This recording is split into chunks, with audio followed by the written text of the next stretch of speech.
Where are all these treasury bonds going to go that are sold in order to build up the BRICS gold depository?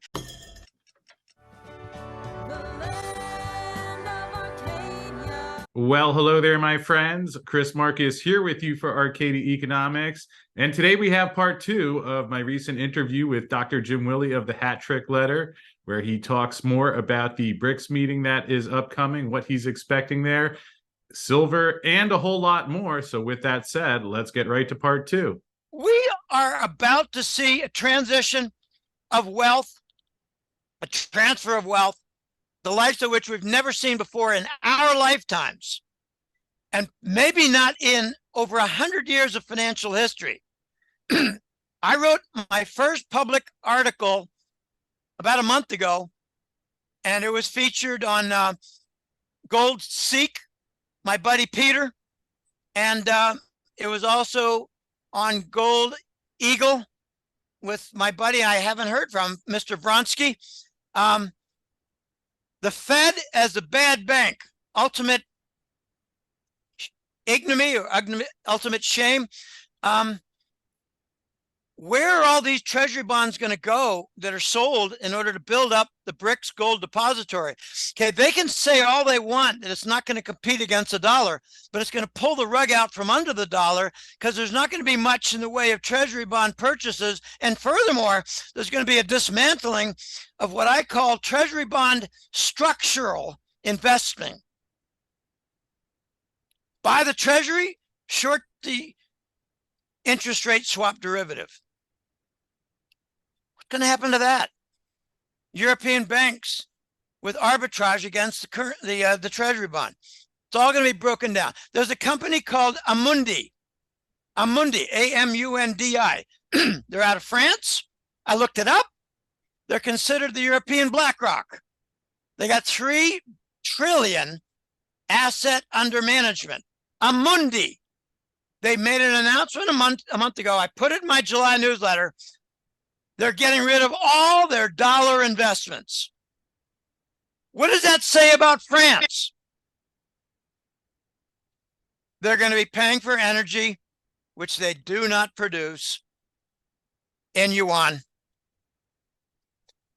Let me make a quick little sideline comment about XRP.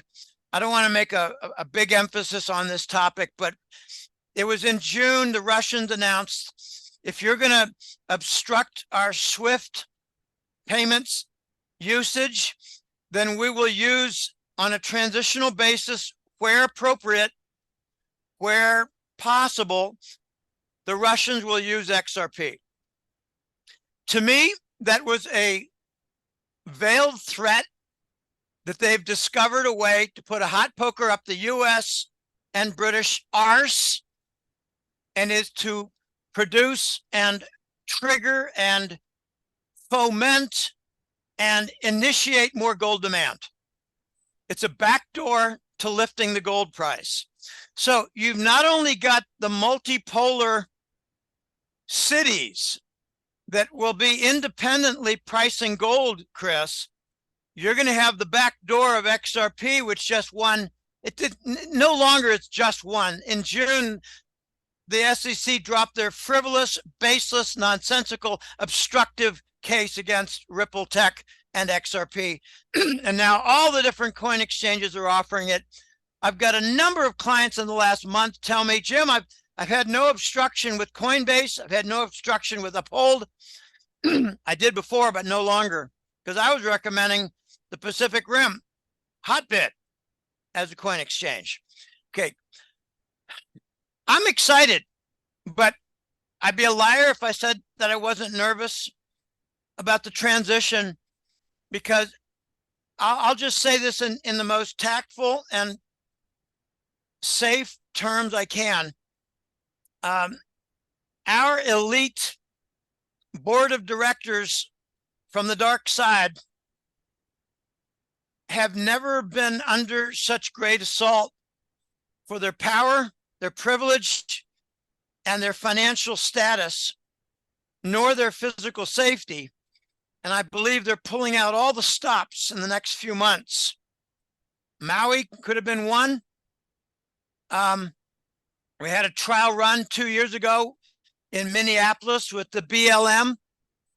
I believe that's been largely neutered. We had the governor of California admitting he's not human, which deserves, let's just say, further investigation. Can we go to the men's room and check your pants? I don't want to get silly, but clones don't have genitalia. I'm learning a lot about clones, by the way. They have about a 3-year lifespan, useful. In the 3rd year, they begin to lose their cognitive ability, which means they can't think properly, can't assemble information. They have flat feet and no genitalia. Okay, and the earlobe is really difficult to get right. I don't want to go off on a tangent too much. I want to be disciplined here. I believe we're going to see some desperate measures. You know, the old saying, if you wound a bear and you got him cornered, you better be careful. There's another saying, I've been stripped of all my assets. I've got nothing to lose. My family is gone. I am now a dangerous man. That's kind of how I see a lot of our, let's say, board of directors from the dark side in the upper penthouse offices. I just saw a picture of somebody who the author claimed is the manager of the Rothschilds and the manager of the Rockefellers. I don't want to mention names. This is scary. We are now in the final phase of the transition toward a good system, a constructive system. Okay, I like, there's a name they give certain universities here. It translates loosely to a good merit, a good merit system, rather than loyalty to the cabal. You advance and become wealthy by being loyal to the cabal. Those days are fast coming to an end. I believe a number of congressional members are not quite who we think they are. They need to do a very deep medical exam to prove their identity. I just gotta tell you something, Chris. It's not, you know, to continue in any line of query here, but I've had 3 different sources who don't know each other tell me that the Brunson case has already been decided in favor of Lloyd Brunson. I heard it first last October. I heard it again in, I think, around April. And then I heard it again in a very unique delivery of some information to me by someone who works as an engineer at a very high level organization. They all said the same thing. The Brunson case has been decided in his favor, which means the oath of office for our leaders in the executive and legislative branch were violated, but it gets far more complicated because now it's become known that they never signed an oath of office. So we've got a very mysterious government. I call it the Biden show. I've never called it administration. I've never even given it the respect of calling it a regime, which I respect for a criminal like autocrat, like Maduro in Venezuela. By the way, Maduro means mature. So it's quite interesting that the figurehead of Venezuela has a name of mature. Maduro. That's what you call like a mango. I don't want a green one. I want a mango maduro. I want a reddish mango, mature, ripe. Same word in Spanish, ripe and mature. These are dangerous times. We, gird your loins. This is going to be a difficult time. I am frightened of the transition in the present. I am very optimistic and not worried much at all about the future, including the financial future. I will tell you that I've had 2 people contact me to inform me of a $5,000 increase to their Social Security monthly. Nice. 2 clients. I'm ready. Hey, bring it on. I'm ready. I'm not bashful. I've been collecting mine for 4 years. I'm 71, turned in May. I should have applied when I was 65, but I applied in 66. And those sons of bitches pretended to have lost one particular form. They waited 2 months to tell me. It took a month to get it to them. They're a bureaucracy that is accountable to nobody. And that cost me 4 months. They don't work for us. I was told by a fellow, not a consult call. These are very, very ripe for me, Chris. The consult calls. I'm closing in on 600 of them now. It's one reason my voice is down. I do a few every week. And I get intense. But this one guy contacted me in February and said, Jim, I'm a U.S. military veteran of a certain specialization. I'm a specialist, 22-year veteran. I've been court-martialed.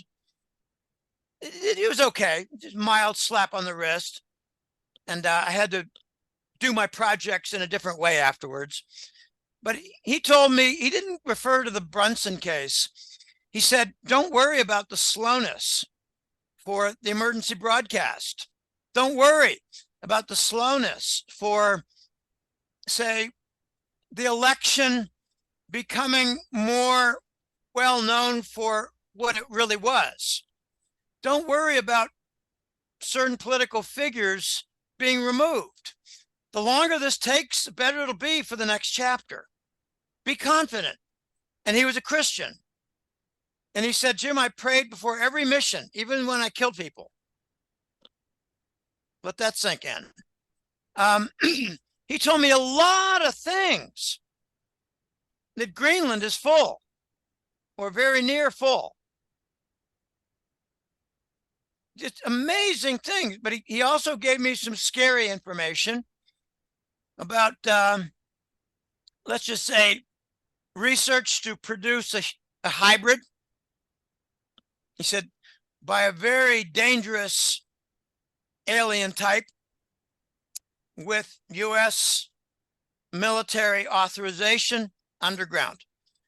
Okay, our military is half our friend, half not.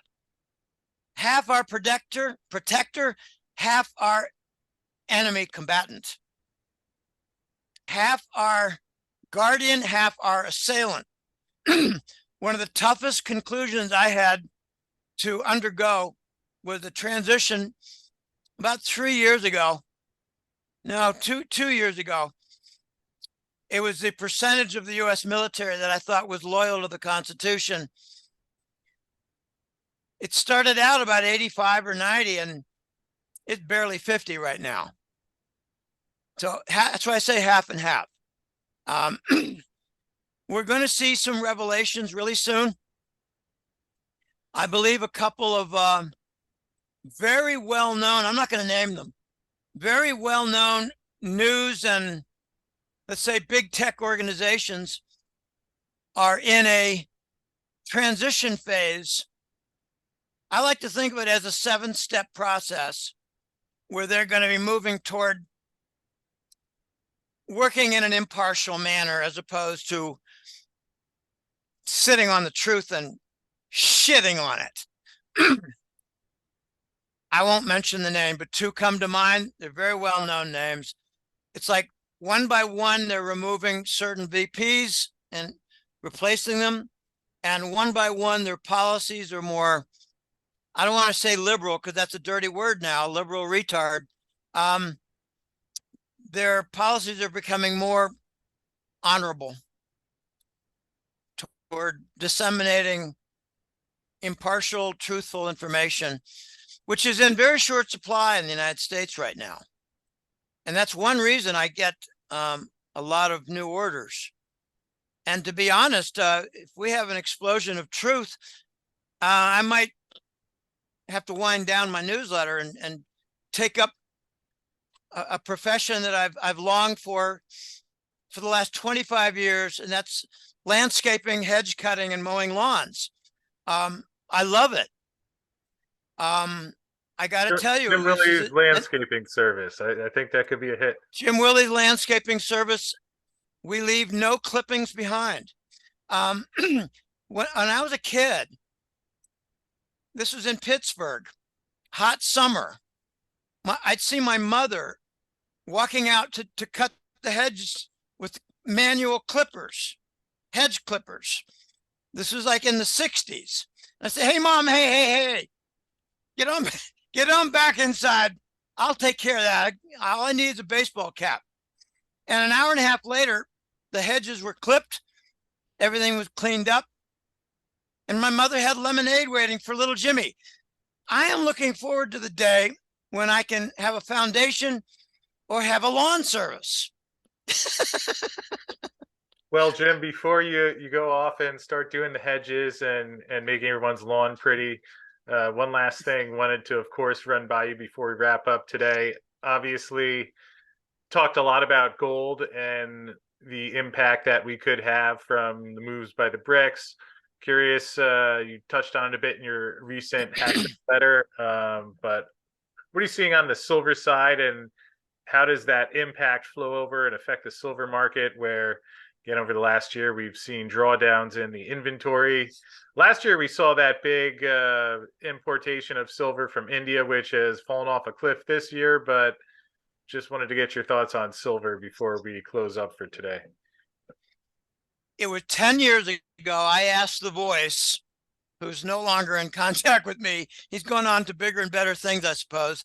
I asked the voice, how are the precious metal markets managing silver industrial deficit? He said, hidden gigantic supply from India.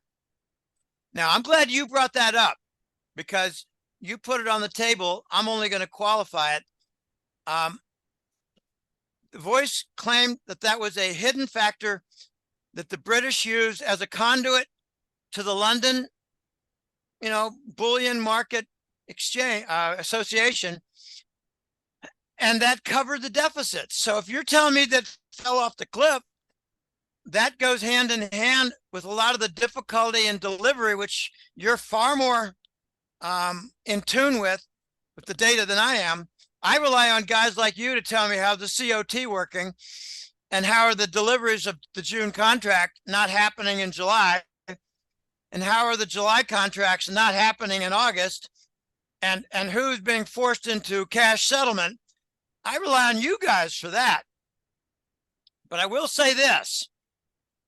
I believe we are going to see a few different events, and I call it the Andes region. It's Latin America. It's Bolivia, Chile, Ecuador, all the way up through, and you can include Panama. Panama has significant copper production and some gold. And Mexico. Mexico is a big silver producer. These countries are going to open up their mines again. And they're going to do it under an agreement. It's going to get sticky. And I'm not saying this from any kind of sourced information. This is my expectation from just watching all this for 20 stinking years. The Andes are going to say, we can relieve the shortage, but we need a higher price. We need to see it in the 30s. And when it gets over 31, you're going to see massive short covering, the likes of which you've never seen before, because this is multi-year.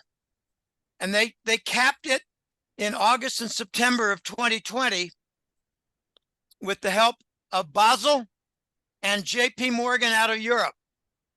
But they can't cap it anymore. And that leads me to a certain point. I believe Wall Street is going to negotiate with the U.S. government. And let me, it's a little bit funny in a minute. Wall Street, with their huge amount of shorts, let's just say some of which don't have any clothes on,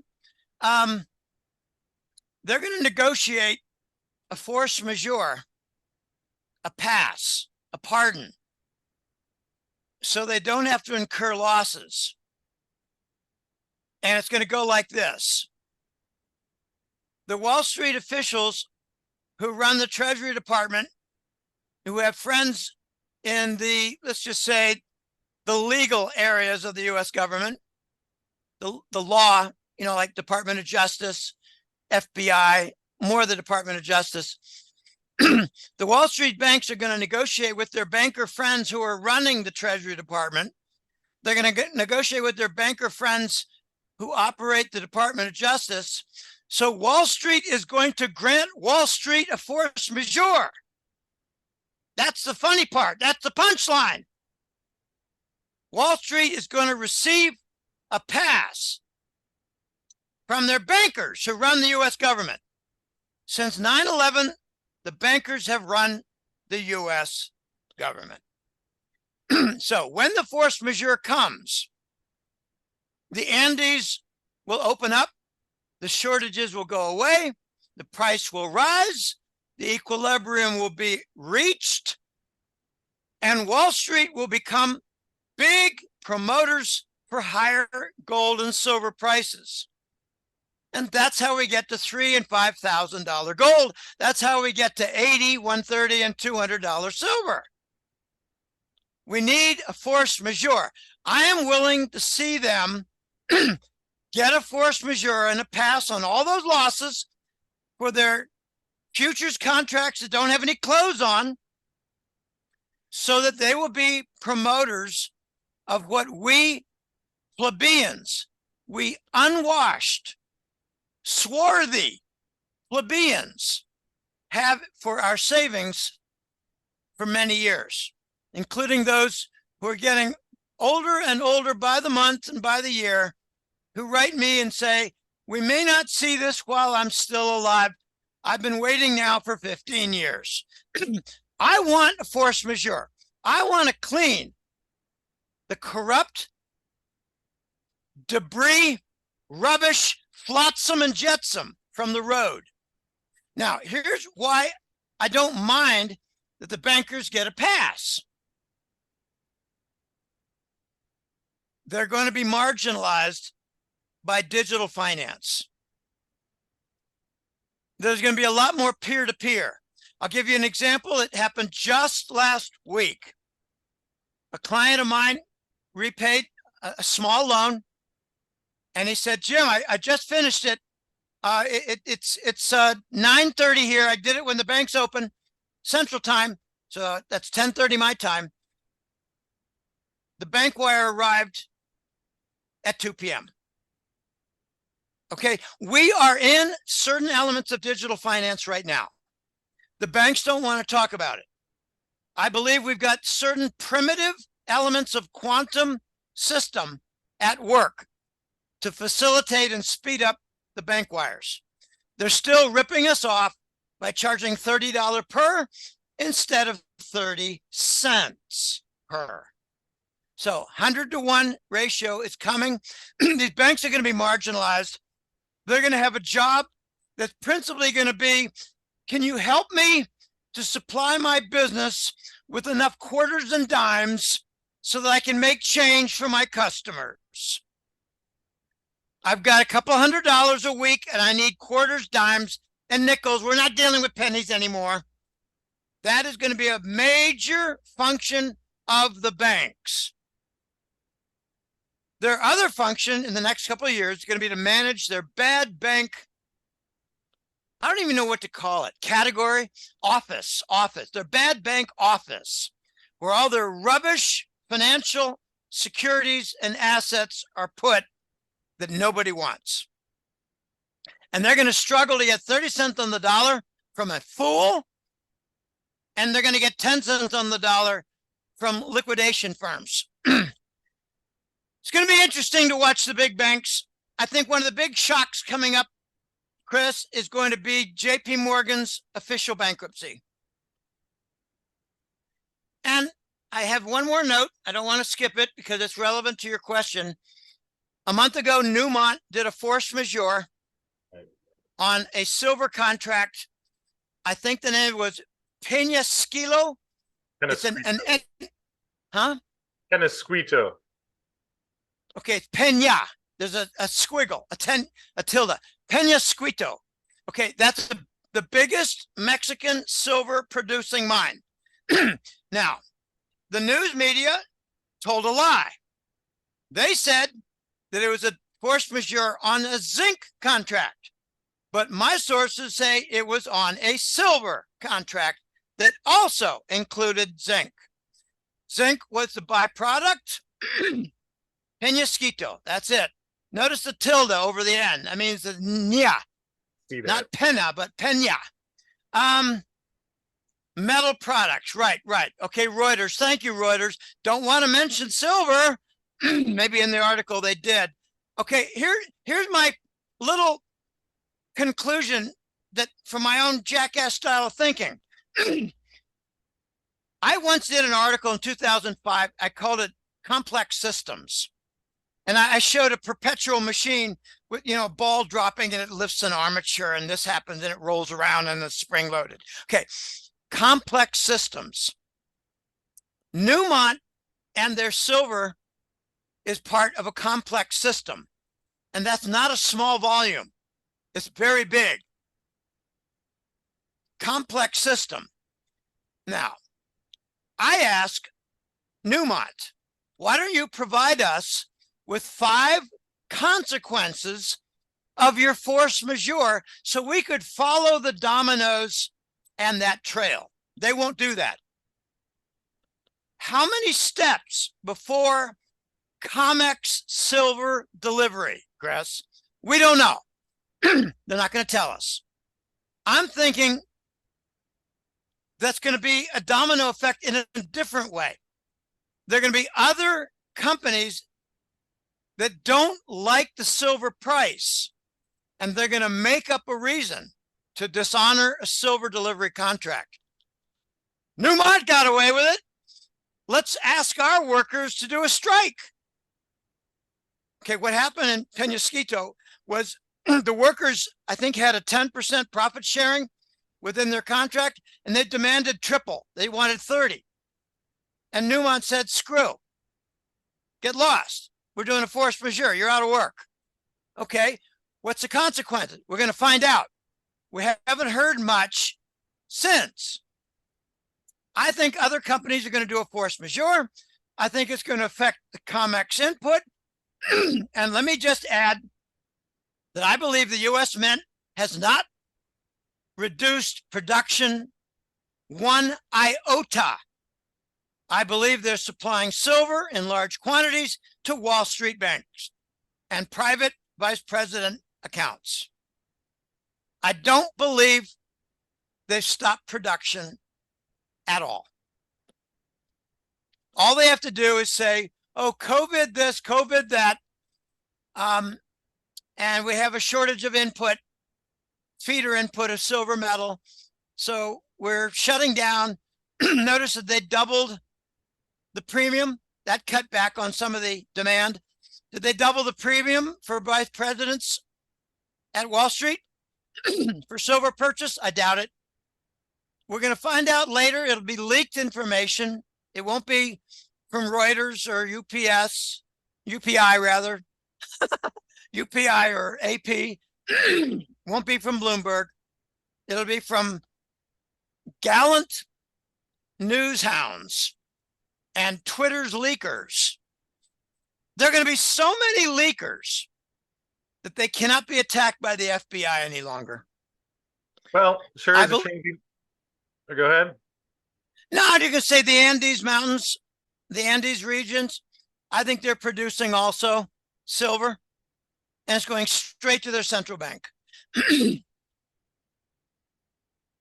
And maybe for IOUs, maybe for local currency, maybe for future credits, future political favors. And most of those Latin American countries are turning into yuan trade settlement nations, apart from energy. I'm talking about industrial metal, and I'm talking about agriculture, which is, corn, wheat, and soy. South America is going pro yuan. It means they're not going to be buying treasury bonds. Oh, I tell you, the BRICS are going to pull the rug out from under the dollar. They're not going to attack the dollar. They're going to pull the rug out from every supporter of the dollar. Those supporters will not have a stable rug, and they will stop buying treasuries. If you want to think of that as not an attack on the dollar, let's just say you don't have a very developed intellect. Well, there you go. I guess that's about as clear as you can put it. Dr. Jim Willie, appreciate everything you laid out there. Obviously, we're a week away now, so will be interesting to see exactly what detail we do get out of that announcement, although great to have your preview of the event a week ahead of time. And I have your website up in the background there if you want to just let folks know where they can get access to the hat trick letter, of which you're the editor, and tell people what you're doing there.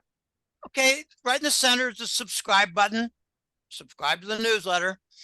For those who want to keep up with what I do with like similar podcasts, interviews, like what you're doing here, I have that on the interviews and articles. It's not always really up to date. It's usually a week or two behind, at least. But subscribe to the newsletter. That is the best way to provide ongoing support to me. I got to be honest, I've had a couple people hit the sponsor button, and that's for a 4-figure piece of aid. And Chris, when I account for that and put it in my Excel spreadsheet, I go to my knees. I thank the Lord, because a lot of Christians, and in addition to that, a lot of people who are what I call defenders of the truth, they appreciate my courage and ability to tell the truth, but they are sponsors, and I've got several dozen over the last 3 years. Okay. The consulting has been very popular in the last several months because a lot of people are confused. They're doubtful of the news. They don't trust our politicians. They're worried about their savings. They want to know more about the banking situation and the security. So hit the consult button. I've got a couple just yesterday and 2 the day before. So I'm a busy guy. That's why my voice is lacking. The donate button is there for all those who are willing and able. I tell you, I've been blessed by some people. And Robert David Steele, before he did his disappearing act, he did a 2-fold sponsor. And within 2 months, he was missing in action.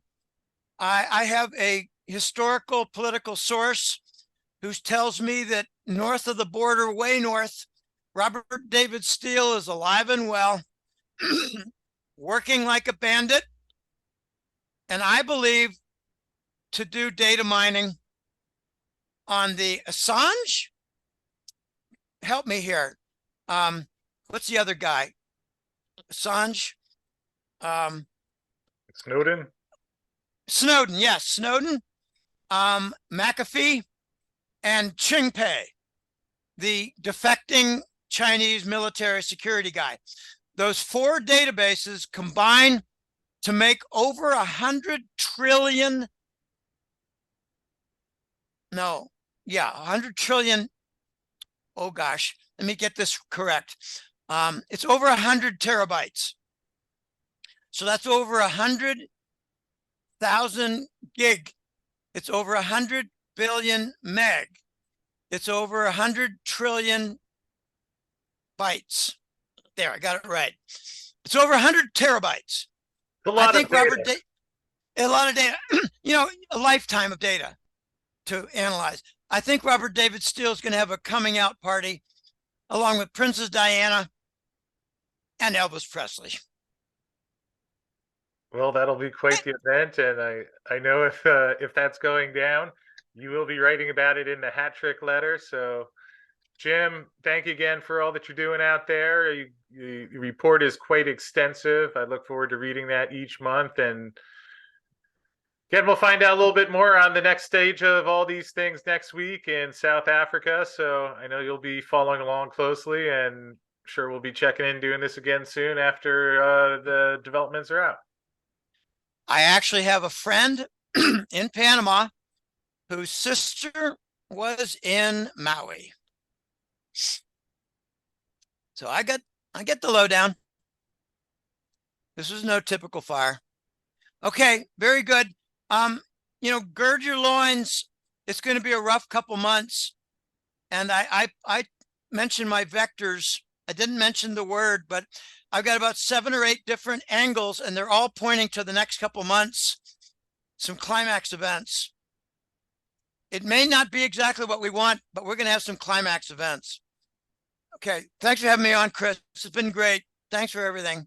Well, thank you, as always, to Dr. Jim Willie for everything he shared with us in this 2-part interview. A lot of information that he goes through, and I know he is a favorite of many of the people out there in the audience. So hope you enjoyed hearing from him. Go out and check out his newsletter at golden-jackass.com, where he writes his full report each month that you can get access to stay up to date with what Jim is finding. And before we wrap up, just wanted to thank BlackRock Silver, who brought us today's episode. Obviously, BlackRock is advancing its flagship Tonopah West project, where they have been updating their geologic model after doing some step-out drilling, which has increased the strike length of their vein system to over 3 kilometers. They're planning an updated resource estimate, which should be adding additional tonnage to the resource. And they are also planning additional drilling, which will be infill drilling to the northwest step-out area. Of course, this is in addition to their Silver Cloud project, where drill program now underway. Again, that's where they found the 70 grams per ton gold, 600 grams per ton silver. And their drill program that is currently underway is testing the multiple vein scenario to see if they have a Midas mine-like system. So you can find out more about BlackRock at blackrocksilver.com. And again, thanks to them for bringing us today's episode of the show. Hope you're having a great day out there, and we will see you again soon.